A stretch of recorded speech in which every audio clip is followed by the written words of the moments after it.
Friend, good morning everyone, welcome back to my ফ্যামিলিকে অনেক অনেক স্বাগত আর অনেক অনেক ভালোবাসা জানিয়ে আজকে নতুন একটা সকাল নতুন একটা ব্লগ আরম্ভ করলাম। তো আজকে 15ই মে আর বার হচ্ছে যে বুধবার আর টাইম হচ্ছে যে এখন 9:30 বাজে। তো স্নান টান করে চলে এসেছি। আজকে পুজো করিনি, কাল থেকে পুজো করব। কাল থেকে না, সন্ধ্যে থেকে সন্ধ্যে দিয়ে আরম্ভ করব। 8 দিন শরীরে অসুবিধার জন্য পুজো করিনি। তো এতদিন ব্লগ দিতে পারিনি কারণ শরীর খুব খারাপ। তো বারবার একই কথা বলি তোমাদেরকে। তো শরীর খারাপ, তাই শরীর খারাপই বলছে। এ ডাক্তার সে ডাক্তার, অনেক ডাক্তার দেখেছি, যতগুলো ডাক্তারের কাছে গেছি সবগুলোই তোমাদের সঙ্গে শেয়ার করেছি। তো লাস্ট আমি 13 তারিখে গেছিলাম মেদিনীপুর ডাক্তার দেখাতে। আমি বললাম সবসময় এই গরমে বালেশ্বর ভুবনেশ্বর এমনকি আমার হয়ে গেছে যে একবারে দেশ বিদেশে ঘুরতে হবে। তো সামনে বেঙ্গলের ডাক্তারই দেখাবো, তাতে মরবো আর বাঁচি বাঁচবো, এরকম বলতে থাকলাম আমি। দিতে আবার একজনকে ধরে একজন কাকু নিয়ে গেছিলেন এতে মেদিনীপুরে। তো মেদিনীপুরে মানে এই ডাক্তারটা অল সাবজেক্ট দেখে আর কি। তো এই ডাক্তারটাকে দেখানো হলো। তো ডাক্তার দেখলো না, এমনি প্রেসক্রিপশান করে দিল, দিয়ে ওষুধ দিল। মানে যত ডাক্তারের কাছে যাচ্ছি সব ডাক্তারই আমাকে গ্যাসের ওষুধ খাওয়াচ্ছে, শুধু পটি পরিষ্কার করাচ্ছে আর কিছু না। তো ওই গ্যাসের ওষুধ দিয়েছে, খাচ্ছি, কিন্তু ব্যথা কমছে না। ব্যথাটা হচ্ছে পেটের নিচের দিকে বাম দিকে, আর ব্যাক পেন হচ্ছে পিছন ধারটা। যে এমআরআই করতে বলেছে, তো এমআরআই করতে পারিনি। এমআরআই এখন অনেক পয়সা লাগবে, এখনও পয়সা জোগাড় করতে পারিনি। তো যতক্ষণ না জোগাড় করতে পারি ততক্ষণ ওষুধ খেয়েই থাকবো। এতে যদি বড় কিছু হয়, যদি গোটা শরীরে চড়িয়ে যাবে আর কি করব, কিছু করার নেই। তো এত চিন্তা ভাবনা করে নিজে অনেকটাই ভেঙে পড়েছিলাম। এ বাদেও ঘরে একটু মানে ব্যক্তিগত একটু কিছু ঝামেলা অশান্তি চলছে, সেটা নিয়েও মুড অফ আর মনও ভালো ছিল না। তো নিজে এখন ভাবছি এত চিন্তা ভাবনা করে ভেঙে পড়লে হবে না, নিজেকে সোজা হয়ে দাঁড়াতে হবে, কারোর জন্য নাই হোক, হাজব্যান্ডের জন্য। এখন এই মধ্য বয়সে এসে দুজনকে খুব দরকার। একজনের থেকে যদি হারিয়ে যাই তাহলে আর একজন পুরো শেষ হয়ে যাবে। এই জন্য আর কি নিজেকে শক্ত হয়ে বাঁচতে হবে। তো মেদিনীপুর গেছিলাম, তারপরে মেদিনীপুর থেকে বিকাল 4টের সময় এসেছি। তো সেখানেও কিছু শ্যুট করে রেখেছি 13 তারিখে। তো আজকে ব্লগের সাথে সেটা দিয়ে দেবো। আজকে ব্লগ করছি না, ওই যে আমাদের ইউটিউবার আরিয়ান মারা গেছে, আরিয়ান ভাই খুব ভালো। এদের ভিডিও আমি দেখতাম না, কিন্তু এদেরকে ফেসবুকে ফলো করতাম, আমাদের শর্টসগুলো খুব ভালো লাগতো। তো চিনতাম না, জানতাম না। তো গাড়ি অ্যাক্সিডেন্টে মারা গেছে, এই সংবাদটা শুনে খুব খারাপ লাগছে, খুব মনটা খারাপ লাগছে। কি সুন্দর দুজন জুটি, হাসি খুশি একটা। ওদের ভিডিও আমি দেখি না যদিও, কিন্তু শর্টগুলো দেখতাম, ভালো লাগতো। তো এইভাবে যে ভগবান কি নিষ্ঠুর, একটা হাসি খুশি মেয়ের কাছ থেকে তারা হাসি খুশি হাজব্যান্ডকে কেড়ে নিল। আজ মেয়েটা কত একা হয়ে গেল। তাই চিন্তা করছি কি অবস্থা, ভগবানের কি পরীক্ষা। সবাই বলে ভগবান যখন যা করে মঙ্গলের জন্য। এখন আমাদের খারাপ লাগছে, খারাপের পিছনে হয়তো কিছু ভালো লুকিয়ে আছে। তো সেই ভালোটা বেরোবে আর সবাই শান্ত হতে এখন অনেক টাইম লাগবে। এখন রুম্পার কী অবস্থা সেটাই ভাবছি, চিন্তা করছি। ইউটিউব খুললেই শুধু এগুলোই দেখছি। খুব খারাপ লাগছে, খুব খারাপ লাগছে। এত সুন্দর ছেলেটাকে ভগবান নিয়ে নিল, সে যেখানেই থাকুক তার আত্মার শান্তি কামনা করি। ভগবান যেন তাকে পুনর্জন্মটা ভালো দেয়। খুব ভালো ছেলে একটা, খুব ভালো একটা ছেলে। প্রবাসী হয়েও কীরকম বেঙ্গলে এসে সবার সাথে মানিয়ে গুনিয়ে কত সুন্দরভাবে থাকতো ওরা। আগে ভিডিও যদিও দেখতাম না, এখন কাল থেকে 2-4টা ভিডিও দেখলাম, খুব ভালো লাগছে, খুব ভালো লাগছিল। এইভাবে এই বয়সে হারিয়ে যাবে কেউ ভাবতে পারেনি। তো হ্যাঁ, অ্যাস্ট্রোলজার অনেকে বিশ্বাস করে না, আমি বিশ্বাস করি, আমিও অ্যাস্ট্রোলজার দেখাই। তো আমার ছেলেও মানে এরকম 15-16 বছর থেকে বেপথে চলে গেছিলো। তো সেই জন্য অ্যাস্ট্রোলজার দেখাতে গেছিলাম, আমার পুরনো ভিডিওগুলোতে আছে, দেখবে। তো সেই অ্যাস্ট্রোলজার দেখাতে গেছিলাম, খুব নামি দামি অ্যাস্ট্রোলজার ভবানীপুরে বসে, টিভিতে আসে সিটিভেনে। তো সেই অ্যাস্ট্রোলজার কাছে গেছিলাম, ওনার ফিস হচ্ছে 5,000 টাকা। তো 5,000 টাকা দিয়ে আর ছেলেকে তো নিয়ে যেতে পারিনি, বিগড়ে গেছে ছেলে, কী করে নিয়ে যাব। দিয়ে তার ফটোটা নিয়ে যেতে বলেছিলো, ডেট অফ বার্থ নিয়ে যেতে বলেছিলো, তো নিয়ে গেছিলাম। তো ফটোটা যখন রেখে টেবিলে রাখতে বললো, স্যার তো অনেক দূরে, তখন আমি গেছিলাম করোনার সময়, মানে 2020 সালে। তো অনেক দূরে। তো ফটোটা টেবিলে রাখতে বললো, রাখলাম। তো রাখার পরে বলে দিল যে এই ছেলে গাড়ি অ্যাক্সিডেন্টে স্পট ডেট হবে। একটা বাবা মার সামনে তার সন্তানের মৃত্যুর কথা বলল। আমাদের তখন অবস্থাটা কি হবে ভাবো। সেখানে কাঁদলাম, আমি প্রচুর কান্না করেছিলাম। আমার হাজব্যান্ড মানে কান্নাকাটি করে পুরো হাতে পায়ে পড়ে গেছিলো। বলে তাহলে এর উপায়, আপনি যখন মৃত্যুর কথাটা বললেন তাহলে নিশ্চয়ই উপায় তো আছে, প্রবলেম যখন আছে প্রবলেম সলভ করার তো ব্যবস্থাও আছে। বলছে হ্যাঁ আছে। তাহলে কি করতে হবে? বলছে 1,00,000 টাকা লাগবে, একটা মাদুলি দেবে আর কি। সেটা দিলে মানে কি বলো তো, ফাঁড়া যদি থাকে, যেমন রোদ্দুরে আমরা ছাতা নিয়ে যাই, ওপেন রোদটা গায়ে পড়ছে না, কিন্তু গায়ে তাপটা, রোদ্দুরের তাপটা তো আমাদের গায়ে আসছে, গরমটা তো আমাদেরকে লাগছে, কিন্তু ছাতাটুকু কী করছে, আমাদেরকে ছাওয়া দিচ্ছে, এই আর কি। তো অ্যাক্সিডেন্টটা আছে মানে হবেই, আর প্রোটেকশানটা দিচ্ছে মানে অল্পের উপর দিয়ে যাবে, জীবনটা যাবে না, এই আর কি। তো এরকম একটা ব্যাপার। তো আমরা তো খুব গরিব মানুষ, আমরা হাতে টাতে ধরলো আমার হাজব্যান্ড যে আমরা অত টাকা কোথা থেকে জোগাড় করব। আমার হাজব্যান্ড তো ওই যে কাপড় বিক্রি করে, কাপড় ফেরি করে আমাদের সংসার চলে। তো আগে আরও অবস্থা খারাপ ছিল। তো অনেক করে ধরাধরি করতে উনি বললেন 85,000 টাকা দিতে হবে, এর কমে হবে না, এর কমে যদি কমা মাদুলি আছে সেটা কাজ হবে না, এরকম বলল। দিয়ে বাড়িতে আসলাম। বাড়িতে এসে মানে কি বলো তো, বিগড়ে যাওয়া মানে কি, মানে বন্ধু বান্ধব বেশি, তারপরে মাত্র 20 বছর বয়সে বিয়ে করে ফেলেছে ভালোবাসা করে, এইরকম একটা ব্যাপার আর কি। দিয়ে ঘরে অশান্তি ঝগড়া এইসব করে আর কি। দিয়ে আমাদের অজান্তে বিয়ে করে ফেলেছে, দিয়ে এরকম করছে, অশান্তি প্রচুর। দিয়ে এটা নিয়ে যাওয়ার পর এরকম বললো স্পট ডেট। এবার সে বিয়েও করে ফেলেছে, কি হবে বলো তো। তারপরে এসে আর যে মেয়েটাকে বিয়ে করেছে সে খুব ভালো মেয়ে একটা, তার তো কোনো দোষ নেই বলো। এবার এসে আমরা আলোচনা করলাম, আলোচনা করতে এবার আমার হাজব্যান্ড চারধার থেকে লোন করলো, লোন করে রেমেডি নেওয়া হলো, দিয়ে গলায় দেওয়া হলো। বিয়ের পরও আর ঘর বসে না ছেলে, সেই বন্ধু বান্ধব চলে যায়, ঘর আর বসে না। দিয়ে তাকে রেমেডি দেওয়া হলো, দিয়ে তাকে বলা হয়নি যে এই মাদুলিটার অনেক দাম, তুই এটা সাবধানে রাখবি। তো যতক্ষণ মাদুলিটা ছিল ততক্ষণ ভালো ছিল, খুব ভালো ছিল। টুকটাক অ্যাক্সিডেন্ট হতেই থাকে দুদিন ছাড়া ছাড়া, খুব রাফ বাইক চালাতো। আর ও হচ্ছে যে ওর গাড়ির শোরুম আছে, ও হচ্ছে যে মোটর বাইকের মিস্ত্রি আর কি। তো এ কী হয়েছে বলো তো, দিয়ে ছিল একদিন বন্ধু বান্ধবদের সঙ্গে করে দীঘা বেড়াতে চলে গেছে, সেখানে গিয়ে মাদুলিটা হারিয়ে দিয়েছে, অত টাকার মাদুলি হারিয়ে দিয়েছে। হারিয়ে দেওয়ার পর আবার যেরকম করতো সেরকম আবার করছে।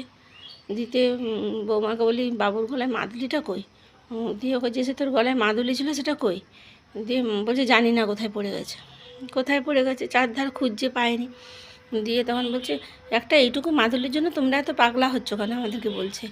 মাদুলি তো কী হবে, পড়ে গেছে তো আবার একটা পরে নেবো পরে। তখন আমরা বলছি কী বলছিস, ওটা কি যে সে মাদুলি নাকি, পড়ে গেছে তুই আবার পরে নিবি, কিনে বাজার থেকে কিনে পরে নিবি, হয়ে যাবে তাহলে। তখন বলছে কী আছে মাদুলিটায়, আমাদেরকে জিজ্ঞাসা হচ্ছে। আমরা বলছি মাদুলিটার দাম কত জানিস, 1,00,000 টাকা দাম, তোর ফাঁড়া আছে ওই জন্য তোকে দেওয়া হলো, তুই খুব রাফ বাইক চালাস, কখন কী হবে ওই জন্য ওটা দেওয়া হয়েছে।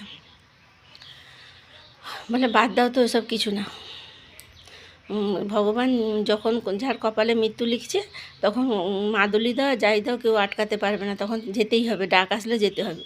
ফরে এলি কথাবার্তা, মানে চ্যাংনা ছেলের কথা আর কীরকম হবে, এরকম হয়ে গেল। তারপরে আমরা আবার গেলাম সেই অ্যাস্ট্রোলজার কাছে,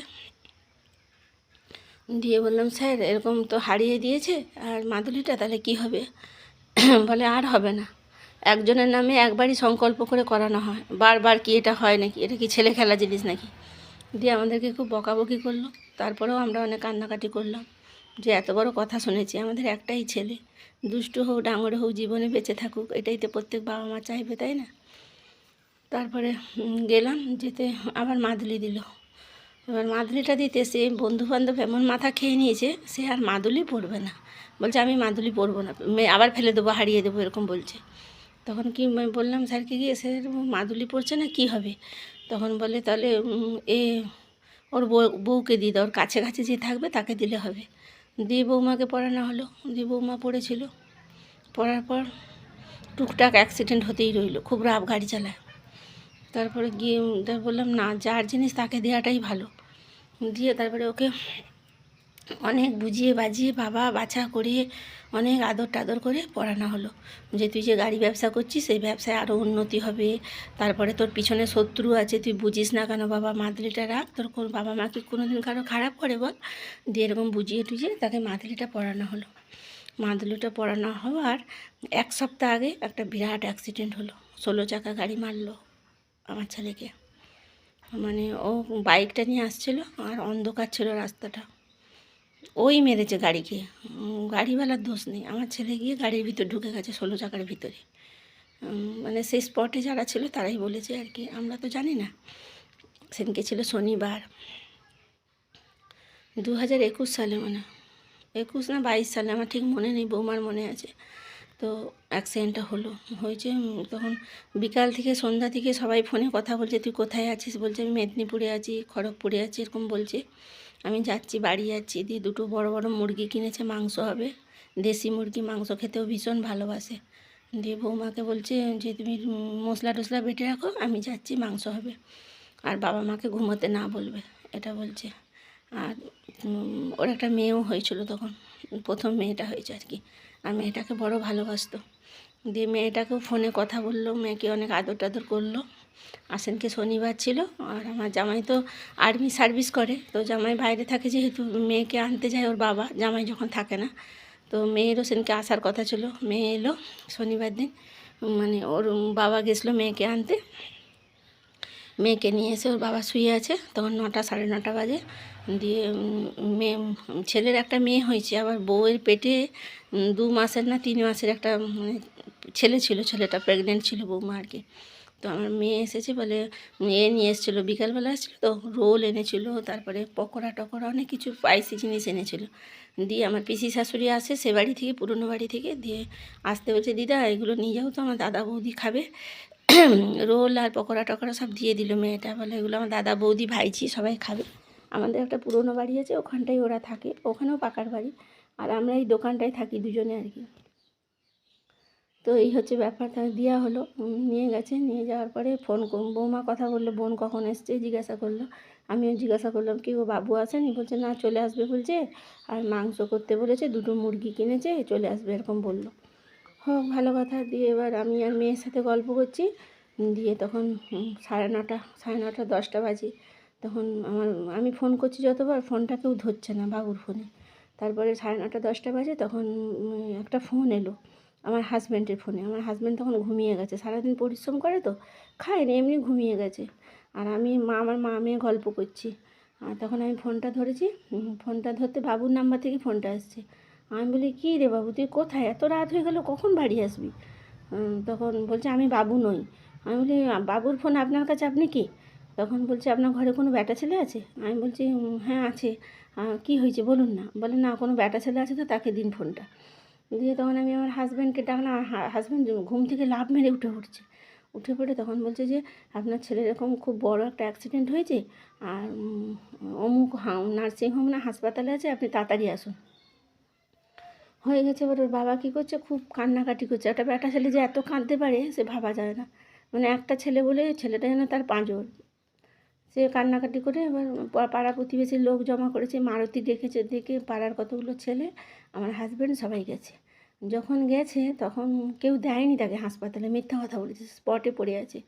আর মাদলিটা তো ছেলেটার গলায় আছে, তো এরকম উপর হয়ে পড়ে আছে। আর মাথায় হচ্ছে যে হাফ হেলমেটটা ছিল, ওই জন্য মাথাটা কিছু হয়নি। মানে হেলমেটটা যদি না থাকতো তাহলে শেষ হয়ে যেত। জ্ঞান নেই আর উপুর হয়ে পড়ে আছে। মানে এত জোর অ্যাক্সিডেন্টটা হয়েছে, পায়খানা করে ফেলেছে। ওর বাবা গিয়ে পায়খানা পরিষ্কার করেছে, করে ওখানে অ্যাম্বুলেন্স তাড়াতাড়ি কল করে অ্যাম্বুলেন্সে করে পুরো মেদিনীপুর স্পন্দনে দিয়ে দিয়েছে একবারে। স্পন্দনে দিয়েছে, স্পন্দনে ছিল 3 দিন, জ্ঞান আসেনি। 3 দিন জ্ঞান আসেনি। এদিকে ঘরে কান্নাকাটি, কী অবস্থা। তারপরে সেই অ্যাস্ট্রোলজারকে ফোন করলাম, স্যার আপনি যে বললেন আমার ছেলের এরকম হবে, তো হয়ে তো গেছে, আর ছেলে তো 3 দিন আইসিইউতে ভর্তি আছে, ছেলে তো কোনো জ্ঞান আসেনি। প্রচুর কান্নাকাটি করছি আমরা। তখন স্যার বলছে আইসিইউতে ভর্তি আছে? আমি বলছি হ্যাঁ। বলছে কিছু হবে না, ও বাড়ি ফিরে আসবে। স্যার বললেন আমাকে, কিছু হবে না, ও বাড়ি ফিরে আসবে, ওর গলায় সেটা আছে তো। আমি বলি হ্যাঁ। বলছে কিছু হবে না, মনকে শক্ত করো, আর বাড়ি ফিরে আসবে, কান্নাকাটি করো না, ও বাড়ি ফিরে আসবে। হোক, 3 দিনে জ্ঞান আসেনি। 3 দিনের পর আমি বললাম, তাহলে এখানে যখন জ্ঞান আসছে না, তাহলে ওকে ভালো, মানে স্পন্দন খুব ভালো নার্সিংহোম, এখানে চার্জ প্রচুর। কত 1 সপ্তাহ ছিল না, 1 লাখ টাকা নিয়েছে এখানটায়। দিয়ে আমি তখন বললাম ওকে কটকে রেফার করো তাহলে, জ্ঞান আসছে না যখন। কটকে সবাই বলছে যে যা বলছে সেরকম, মা বাবার মন তো উথাল পাথাল হচ্ছে। দিয়ে তারপরে 3 দিন 4 দিনের বেলা জ্ঞান আসলো। জ্ঞান আসার পরে প্রথমে কাউকে চিনতে পারছিল না, তারপরে আস্তে আস্তে চিনতে পারছে সবাই। শ্বশুরঘর থেকে লোকজন এসছে, সবাই দেখতে দেখতে গেল। সে মানে অ্যাক্সিডেন্ট এমন হয়েছে, মাথাটা কিছু হয়নি, মুখটা যেন বিভৎস হয়ে গেছে, এই সাইডটা পুরো কালো স্পট পড়ে গেছে। মুখটা এত বিচ্ছিরি হয়েছে, সে দেখলে মানুষ আঁতকে উঠবে। মুখটা পুরো ফ্র্যাকচার হয়ে গেছে একদম। তারপরে বাবু এখানে চিকিৎসা করে ঘর নিয়ে আসা হলো। তারপরে আবার 10 দিন পরে আবার এতে নিয়ে যাওয়া হলো কটকে, যে মাথা যদি কিছু লেগে টেগে থাকে মাথা স্ক্যান করানো হলো। প্রচুর খরচাপাতি করা হয়েছে, দিয়ে ছেলেকে ভালো করে নিয়ে আসা হলো।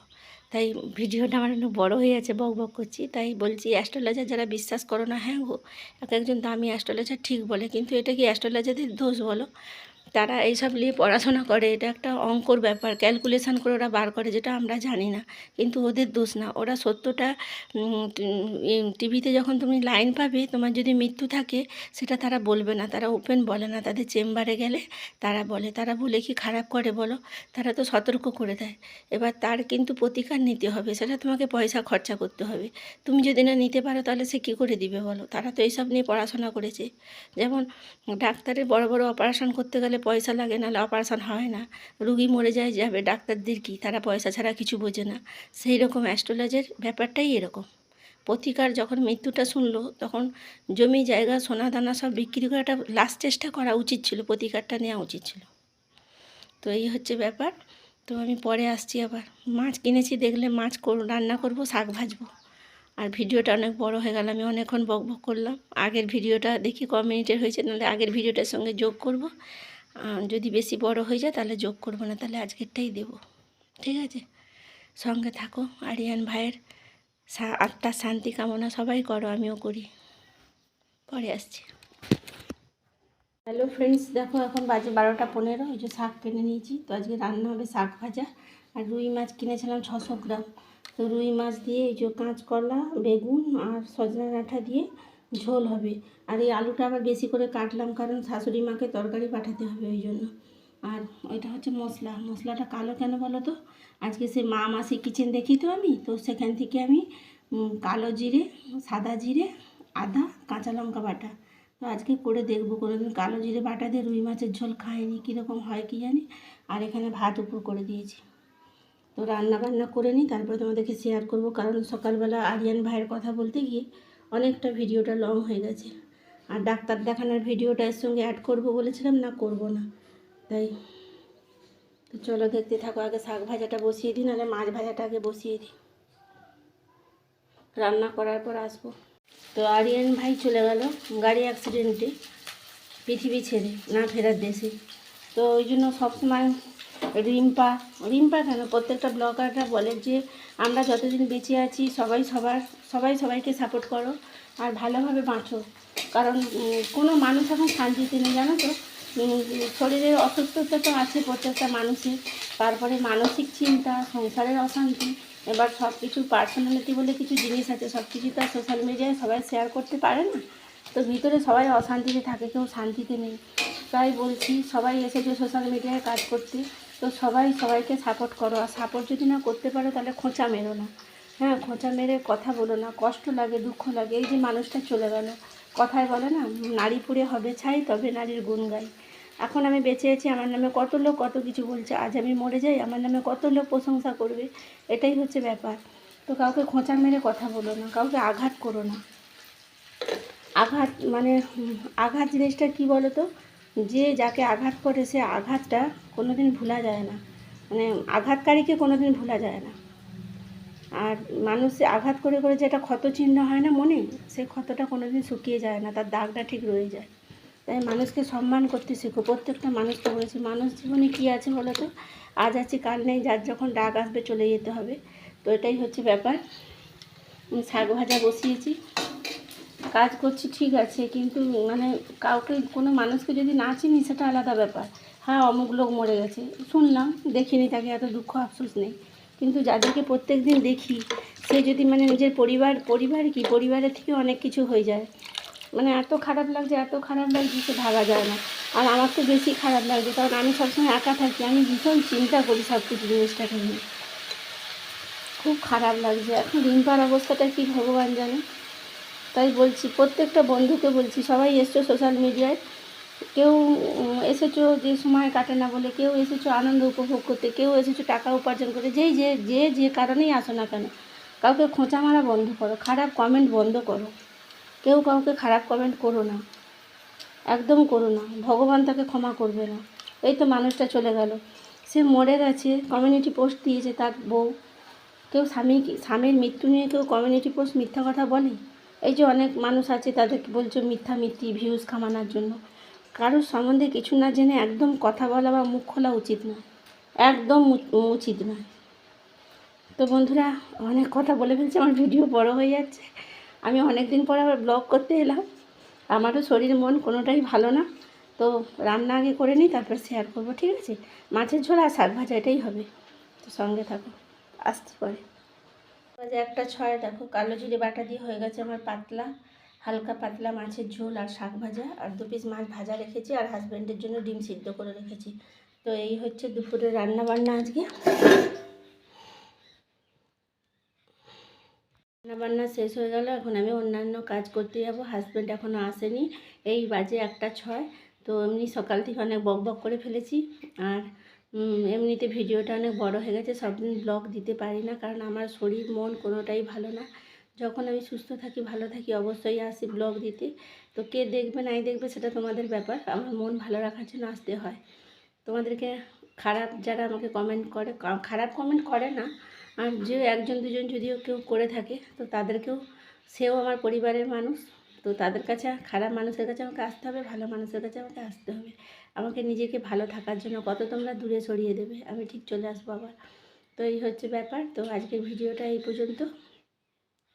আর আরিয়ান ভাইয়ের জন্য সবাই ভগবানের কাছে প্রে করো, যে সে যেখানেই থাকুক তার আত্মার শান্তি কামনা করো, আমিও করছি। আমারও মনটা ভালো নেই। আর তার ভিডিওগুলো যত দেখছি, আগে যদিও দেখতাম না, এখন যে কত হ্যান্ডসাম ছেলে, একটা কি সুন্দর দেখতে একটা ছেলে, ফুলের মতো জীবনটা কিভাবে চলে গেল। খুব খুব মন খারাপ করছে, যে মনটা খারাপ করছে সেটা বলে বোঝানো যাবে না। আর রান্না করতে করতে শুধু ওদেরই ভিডিও দেখছি, এতদিন যদি দেখতাম এতদিন আরও ভালো হতো। তো আজকে কাল থেকে দেখা আরম্ভ করেছি, তো এই আর কি। আর সবাই ভালো থাকবে, সুস্থ থাকবে, সাবধানে থাকবে, আর সবাইকে ভালো ভালো কমেন্ট করো, সবাইকে মন ভালো করে দাও, খারাপ কমেন্ট করো না। পৃথিবীতে কেউ আসেনি সব সারা জীবনের জন্য, সবাই চলে গেলে তখন দুঃখ আফসোস আমরা করি, আর যখন কাছে থাকে তখন আমরা একটু ভালোবাসতে পারি না। হ্যাঁ, মানুষকে আঘাত করো না, আঘাতটা ভুলে গেলেও আঘাতকারীকে মানুষ কখনো ভোলে না। হ্যাঁ, এটাই মনে রাখবে। যাই হোক, অনেক জ্ঞান দিয়ে ফেললাম। সবাই ভালো থাকবে, সুস্থ থাকবে, সাবধানে থাকবে। আর আমি যদি সুস্থ থাকি, ভালো থাকি, তাহলে আবার নতুন ভিডিও নিয়ে পরের দিন আসছি। টাটা।